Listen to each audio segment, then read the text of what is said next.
everyone, this is Sujit and welcome you all on Raska School of Language। दोस्तों, आज मैं जो आपको कहानी सुनाने जा रहा हूँ ये एक साधु की कहानी है। साधु जो भगवान का परम भक्त था और वह जिंदगी भर भगवान की तपस्या करता रहता है और अब उसे एक्सपेक्टेशन होती है कि भगवान उसे फल देंगे।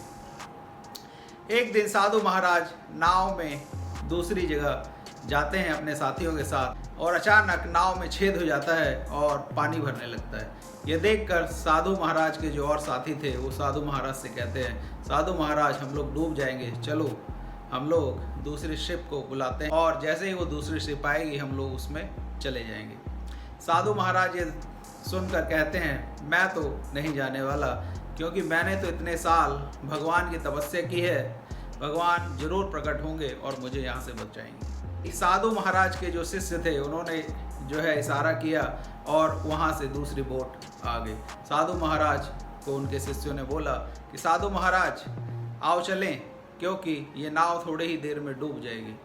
बट साधु महाराज ने कहा, नहीं आप लोग जाओ, मुझे तो भगवान बचाने आएंगे। और उनके शिष्य चले जाते हैं। थोड़ी देर में फिर एक जहाज आता है और वो देखता है कि अरे ये अकेले साधु महाराज यहाँ पर क्या कर रहे हैं।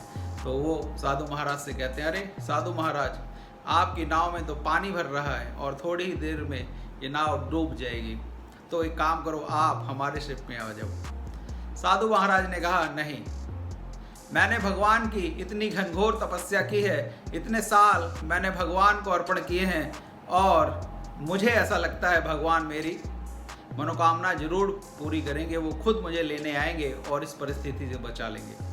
और शिप भी चला जाता है और थोड़ी देर में नाव डूब जाती है। साधु महाराज भी डूब जाते हैं और मर जाते हैं।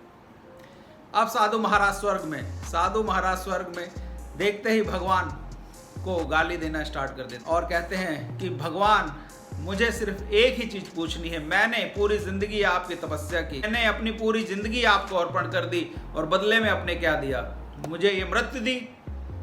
साधु महाराज जब भगवान से ये क्वेश्चन करते हैं, भगवान साधु महाराज को शांत होने के लिए कहते हैं और सिर्फ एक ही बात कहते हैं, साधु महाराज मुझे एक बात बताइए, जो शिप और जो नाव जिसमें आपके साथी गए थे वो किसने भेजी थी। तो मोरल ऑफ द स्टोरी दोस्तों क्या है कि अपॉर्चुनिटी आपके सामने है, सिर्फ आपको पहचानना है।